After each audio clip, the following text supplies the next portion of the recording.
మనతో పాటు బీఆర్ఎస్ నాయకులు దూదిమెట్ల బాలరాజు ఉన్నారు. ఒకసారి మాట్లాడదాం. ఎట్లా చూస్తారన్న మిస్ వరల్డ్‌కి సంబంధించి అయితే మిస్ ఇంగ్లాండ్ సంబంధించి చేసిన కామెంట్స్, ఆరోపణలు ఎట్లా చూస్తారు?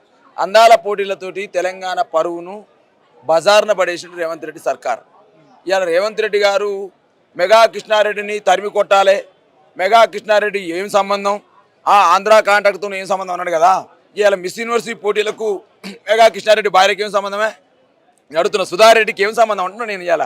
ఇవాళ 100% ఆ రోజేమో కేసీఆర్ గవర్నమెంట్ ఉన్నప్పుడేమో ఒక రకంగా మాట్లాడినావు.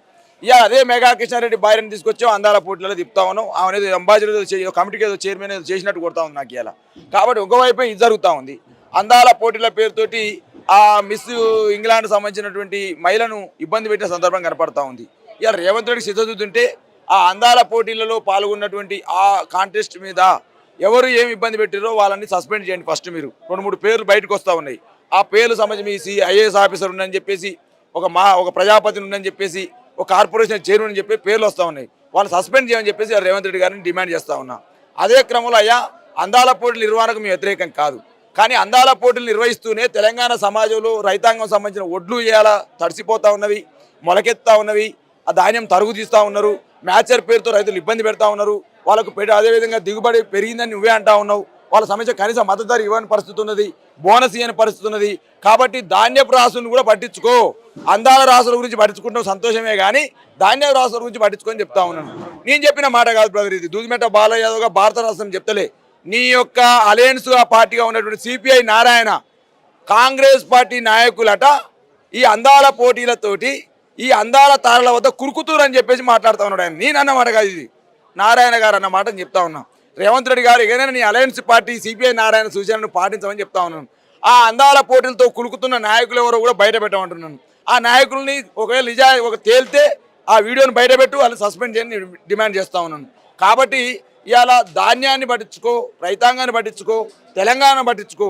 అదే క్రమంలో నువ్వు ఏదైతే ఇవాళ తెలంగాణ ప్రాంతంలో జరుగుతున్నటువంటి ఏదైతే ఈ ఫార్మేషన్ డే సందర్భంగా ఇవాళ అనేక రకాలుగా తెలంగాణ సంబంధించి ఇంత గొప్పగా ఈ 10 సంవత్సరాలు పూర్తి చేసుకొని 11 సంవత్సరాలు అడుగుపెడుతున్న సందర్భంలో ఇవాళ తలసరి ఆదాయంలో కేసీఆర్ గారి నాయకత్వంలో ఎట్లా డెవలప్ అయినాం, జిఎస్డిపి ఏ విధంగా డెవలప్ అయిపోయినాం, ఇవాళ పారిశ్రామికంగా ఏ విధంగా డెవలప్ అయిపోయినాం, విద్యాపరంగా ఏ విధంగా డెవలప్ అయిపోయినాం, ఉద్యోగపరంగా ఏ విధంగా డెవలప్ అయిపోయినాం, రియల్ ఎస్టేట్ పరంగా ఏ విధంగా డెవలప్ అయిపోయినాం. ఈ విధంగా అన్ని రకాలుగా అంటే అన్ని రంగాలను కేసీఆర్ గారు డెవలప్ చేస్తే ఇవాళ అన్ని రంగాలను కుదేలు చేస్తూ ఇవాళ రియల్ ఎస్టేట్ రంగం ఆదాయం తగ్గిపోయాయి, అదేవిధంగా ఇన్కమ్ ట్యాక్స్ మొత్తం కూడా తగ్గిపోయాయి, అదేవిధంగా సొంత పనుల రాబడి తగ్గిపోయాయి, ఇవాళ ట్రాన్స్పోర్ట్ ఆదాయం తగ్గిపోయాయి. ఇక పెరిగిందల్లో ఒకే ఆదాయం అన్నట్టుగా గతంలో తాగుబోతుల రాష్ట్రాన్ని చేస్తుండే కేసీఆర్ విమర్శించిన రేవంత్ రెడ్డి ఇవాళ ఓన్లీ ఎక్సైజ్ ఆదాయం మాత్రమే పెరుగుతుంది. అన్ని ఆదాయాలు తగ్గినాయి బ్రదర్. ఇవాళ అన్ని ఆదాయాలు తగ్గినాయి, ఒకటే ఆదాయం పెరిగింది, ఎక్సైజ్ ఆదాయం మాత్రమే. మరి ఎవరు తాగుబోతుల రాష్ట్రం చేస్తుండే రేవంత్ రెడ్డి? నువ్వు కాదా తాగుబోతుల రాష్ట్రం చేస్తుంది రేవంత్ రెడ్డి. మాటలేమో చిలక పలుకు లెక్క పలికినావు ఆ రోజు, చేతులేమో ఇవాళ దుర్మార్గం చేతలు చేస్తా ఉన్నావు. ఇవాళ నువ్వు అన్నావుగా కేసీఆర్ని సెక్రటరీకి రాడన్నావు కదా రేవంత్ రెడ్డి. ఎన్నిసార్లు వచ్చినావు రేవంత్ రెడ్డి నువ్వు సెక్రటరీకి? ఇవాళ నువ్వు జూబ్లీ హిల్స్ ప్యాలెస్లో సమీక్షలు పెడతా ఉన్నావు. నువ్వు కనీసం సెక్రటరీకి ముఖం చూస్తలేవు. నువ్వు అన్నావు కదా కేసీఆర్కి వాస్తు ఎక్కువ అన్నావు కదా, నీకు వాస్తు లేదా? గేట్లు మార్పిస్తుంది నువ్వే కదా, ముందు గేట్లు నువ్వే మార్చినావు కదా నాయన. ఇవాళ ఏమంటారు కదా, పచ్చకామల్లో వచ్చినోనికి లోకమంతా పచ్చగా ఉన్నట్టు ఈయనే దొంగ పక్కోని దొంగ అంటాడు. ఈయనకే వాస్తు ఉంటుంది, ఇంకోని వాస్తు అంటాడు. ఈయనే సెక్రటరీకి రాడు, పక్కోని సెక్రటరీ రాస్తని చెప్తాడు. ఈ విధంగా రేవంత్ రెడ్డి గారి మాటలు నీటి మీద రాతలేని, నీటి మూటలేని. 100% రేవంత్ రెడ్డి గారు చేస్తున్నటువంటి ఈ అప్రజాస్వామిక విధానాల మీద ఇవాళ ఫార్మేషన్ డే సందర్భంగా డెఫినెట్గా భవిష్యత్తులో కొట్లాడతాం. ఇవాళ హైడ్రా బాధితులను హక్కును చేర్చుకుంది భారత రాష్ట్ర సమితి, అదేవిధంగా ఏదైతే లగిచర్ల బాధితులను హక్కును చేర్చుకుంది భారత రాష్ట్ర సమితి. కృష్ణా జలాలపైన అన్యాయం జరుగుతూ ఉంటే గర్జించింది కేసీఆర్ గారి నాయకత్వం, గులాబీ జెండా నల్లగొండ జిల్లాలో సభ పెట్టి. అదేవిధంగా ఇవాళ ముసలమ్మలు ఇబ్బంది పడ్డా, రైతులు ఇబ్బంది పడ్డా, మహిళలు ఇబ్బంది పడ్డా, సబ్బండ వర్గాలు ఎవరు ఇబ్బంది పడ్డా వాళ్ళ హక్కును చేసుకుంది భారత రాష్ట్ర సమితి. ఇవాళ ఏదో సోషల్ మీడియాలో పేపర్లలో మా కేటీఆర్ గారు ఏం కొట్లాడలేదు అని మాట్లాడుతున్నారు కదా. అయ్యా ఇవాళ అన్ని వర్గాల ప్రజలకు ఎవరు పోయారా? ముషిరాబాద్లో ఆ రోజు హైడ్రా బాధితులకు మీరు హైడ్రా బాధితుల పేరుతోటి పేదోళ్ళు కూలగొడతామంటే ఖబర్దార్ అని చెప్పేసి భరోసా ఇచ్చిన నాయకుడు ఎవరు? కేటీఆర్ కాదని అడుగుతా ఉన్నాను. లగిచర్లలో గిరిజన రైతులు భూమి గుంజుకుంటా ఉంటే భరోసా ఇచ్చిన నాయకుడు ఎవరు? కేటీఆర్ కాదని అడుగుతా ఉన్నాను. ఇలా చాలా విధాలుగా మాట్లాడుతున్నటువంటి నాయకత్వానికి నేను కూడా చెప్తా ఉన్నాను. డెఫినెట్గా రేవంత్ రెడ్డి గారి సర్కారు పైన ఇవాళ డెఫినెట్గా ఇవాళ కేటీఆర్ గారి నాయకత్వంలో మా పార్టీ వర్కింగ్ ప్రెసిడెంట్ కేటీఆర్ గారి నాయకత్వంలో, మా అధినేత కేసీఆర్ గారి మార్గదర్శకంలో ఇవాళ అన్ని రకాలుగా పోరాడుతుంది. కాబట్టి ఇవాళ అధికారంలోకి రాదని, బీఆర్ఎస్ పార్టీ కాలగర్భంలో కలిసిపోతుందని, గులాబీ జెండా ఆచూకే ఉండదని మాట్లాడిన వాళ్లకు మళ్ళా గులాబీ జెండనే ఈ తెలంగాణకు దిక్కు అని చెప్పినటువంటి దిక్కు అనే విధంగా ఇవాళ ప్రజలు చర్చించుకున్న సందర్భం కనపడతా ఉందంటే కేసీఆర్ మార్గదర్శకం, మా పార్టీ వర్కింగ్ ప్రెసిడెంట్ కేటీఆర్ గారి యొక్క పోరాట తత్వం తెలియజేస్తా ఉన్నాను.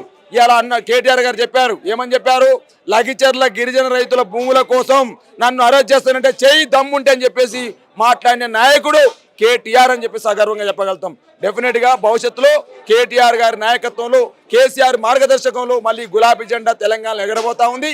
డెఫినెట్గా ప్రజా పోరాటాలు ఏదైతే ఉన్నాయో ఇలా రైతాంగం సమస్యలపైన, మహిళల సమస్యలపైన, విద్యార్థుల సమస్యలపైన, యువకుల సమస్యలపైన కాంగ్రెస్ పార్టీ ఇచ్చిన 6 గ్యారంటీల పేరుతోటి దగా చేసిందో ఆ దగా కాంగ్రెస్ ప్రభుత్వం పైన మా పార్టీ వర్కింగ్ ప్రెసిడెంట్ కేటీఆర్ గారి సూచన మేరకు డెఫినెట్గా పోరాడతాం. కాళేశ్వరం పైన కేసీఆర్ కి నోటీసులు ఇవ్వడం జరిగింది. ఎట్లా చూస్తారు ఇది? కేసీఆర్ ఒక దోషులు నిలబెట్టే ప్రయత్నం చేస్తా ఉన్నటువంటి సిచ్యువేషన్ కనిపిస్తుంది. బ్రదర్, సూర్యుని పైన ఉమ్మేస్తే మళ్ళీ వాళ్ళ ముఖం మీద పడుతుంది. కేసీఆర్ని పలసన చేద్దామని, కేసీఆర్ గారిని ఇబ్బంది పెడదామని, కేసీఆర్ గారిని ఏదో కేసు పెడుతున్నో ఏదో బెరుతున్నా అనుకుంటే బిడ్డ, కేసీఆర్ని బదనాం చేద్దామన్న వాళ్ళు, కేసీఆర్ని ఇబ్బంది పెడదామన్న వాళ్ళు, గులాబీ జెండాను కథం చేద్దామన్న వాళ్ళు, కేసీఆర్ కాలగర్భంలో కలిసేద్దామన్న వాళ్ళే కాలగర్భంలో కలిసిపోయారు తప్ప గులాబీ జెండాను కాలగర్భంలో కలుపుదామన్న వాళ్ళు, కేసీఆర్ రాజకీయాన్ని మొత్తం కూడా తీసేద్దాం అనుకున్న వాళ్ళే కాలగర్భంలో కలిసిపోయారు తప్ప కేసీఆర్ ఎప్పుడు కూడా శిఖరం అంతే ఉన్నాడు. గులాబీ జెండా ఎప్పుడు శిఖరం మీదనే ఉంది. ఆ విధంగానే నిజాయితీ ఉంది కాబట్టి గులాబీ జెండా సక్సెస్ అయింది, తెలంగాణ రాష్ట్రం వచ్చింది. మళ్ళీ కూడా ఇలా ఆటలాడుతూ ఉన్నారు. అయ్యా, నిప్పుతో ఆట పులితో వేట వద్దురా బాబు, నిప్పుతో ఆట పులితో వేట వద్దు. కేసీఆర్ నిప్పురా బాబు, కేసీఆర్ సింహం రా బాబు. సింహంతో పెట్టుకుంటే నీ ఆటలు సాగం. రేవంత్ రెడ్డి నోటీసుల పేరుతోటి, ఇవాళ కమిషన్ల పేరుతోటి నేను అడుగుతా ఉన్నాను. ఇవాళ ఎందుకు కమిషన్లు వేస్తావయ్యా? రైతాంగాన్ని నీళ్ళు ఇచ్చినటువంటి కాళేశ్వరం మీద కమిషన్ వేస్తావు నువ్వు. తెలంగాణ పైలకు 24 గంటల కరెంట్ ఇచ్చినటువంటి విద్యుత్ ఒప్పందాల పైన కమిషన్లు వేస్తావా నువ్వు? నేను అడుగుతా ఉన్నాను. ఈ రాష్ట్రంలో కనపడతా ఉంది ఏంటంటే మంచి పనులు చేసినటువంటి కార్యక్రమాల మీద కమిషన్లు వేస్తూ ఉన్నారు. కాంట్రాక్టులకు ఇచ్చే పైసలు 20% మాత్రం కమిషన్లు తీసుకుంటా ఉన్నారు. మంచి పనుల మీదనేమో కమిషన్లు చేసి ఇబ్బంది పెడతా ఉన్నారు. ఏదైతే కాంట్రాక్టులకు ఇచ్చే పైసలు ఏదైతే ఉన్నాయో 20% ఇస్తేనే కమిషన్లు తీసుకుంటా అంటే అక్కడనేమో మంచి పనుల మీద కమిషన్ వేసి ఇబ్బంది, ఇక్కడనేమో పైసల కోసం 20% కమిషన్లు రేవంత్ రెడ్డి సర్కారు చూస్తూ ఉన్నాం. బ్రదర్, ఏం చెప్తారన్న ఫార్మర్స్ డే సందర్భంగా ప్రభుత్వానికి కావచ్చు? ఏం చేస్తాం? ఇవాళ కట్టెపట్టుకున్నటువంటి రేవంత్ రెడ్డి దొంగ, కట్టెపట్టుకున్నటువంటి రేవంత్ రెడ్డి ముఖ్యమంత్రి ఇవాళ దొంగలాగా ఎవరిస్తూ ఉన్నాడు. ఇవాళ ఆయన మాట్లాడే మాటలేంది బ్రదర్? 11 సంవత్సరాలు పూర్తి చేసుకుంది, 10 సంవత్సరాలు తెలంగాణ ప్రాంతం ఎంత డెవలప్మెంట్ అయింది. ఇదో 11 సంవత్సరాలు అడుగు పెట్టినాము. ఏ ముఖ్యమంత్రి ఏం మాట్లాడాలి? ఈ రాష్ట్రాన్ని డెవలప్ చేస్తున్నాం అనాలి. ఏం మాట్లాడతారండి? ఈ రాష్ట్రం దివాలా తీస్తుంది, ఈ రాష్ట్రంలో అప్పులు పుడతలేవు, ఈ రాష్ట్రం సంబంధించి ఇవాళ మొత్తం కూడా దొంగల లెక్క చూస్తూ ఉన్నారు. అప్పులు పోతే చెప్పులు ఎత్తకపోతారని భయపడతా ఉన్నారు అని చెప్పేసి ఈ రాష్ట్రాన్ని దివాలా తీస్తూ ఉన్నాడు. ఎందుకు తీస్తుంది తెలుసా?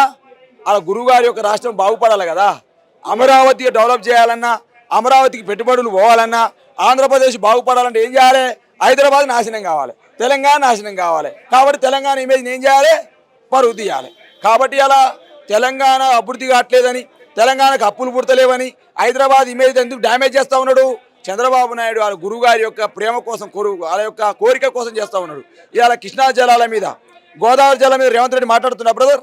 ఇవాళ ఏదైతే బంకించర్ల సంబంధించినటువంటి గోదావరి ఏదైతే కనెక్టివిటీ ఉందో దాని మీద రేవంత్ రెడ్డి ఎందుకు మాట్లాడతలే? దాని మీద కాంగ్రెస్ పార్టీ ఎందుకు మాట్లాడతలే? కృష్ణా జలాలు తరలించకపోతుంటే రేవంత్ రెడ్డి ఎందుకు మాట్లాడతలే? అంటే గురువుగారి కోరిక నెరవేర్చాలి. కాబట్టి ఇవాళ నేను అడుగుతాను, ఒకవైపు ఏమో రజనీకాంత్ లాంటి వాళ్ళు వచ్చేమో డల్లాస్ లెక్క ఉంది, న్యూయార్క్ లెక్క ఉంది హైదరాబాద్ అంటే, హైదరాబాద్ దివాళీ తీసే పని ఈయన చేస్తూ ఉన్నాడు. 100% చంద్రబాబు నాయుడు ఆడిస్తున్న డ్రామాలో భాగంగానే ఇవాళ రేవంత్ రెడ్డి హైదరాబాద్ బ్రాండ్ ఇమేజ్ మీద, తెలంగాణ బ్రాండ్ ఇమేజ్ దెబ్బతీస్తా ఉన్నాను అనుకుంటా ఉన్నాను.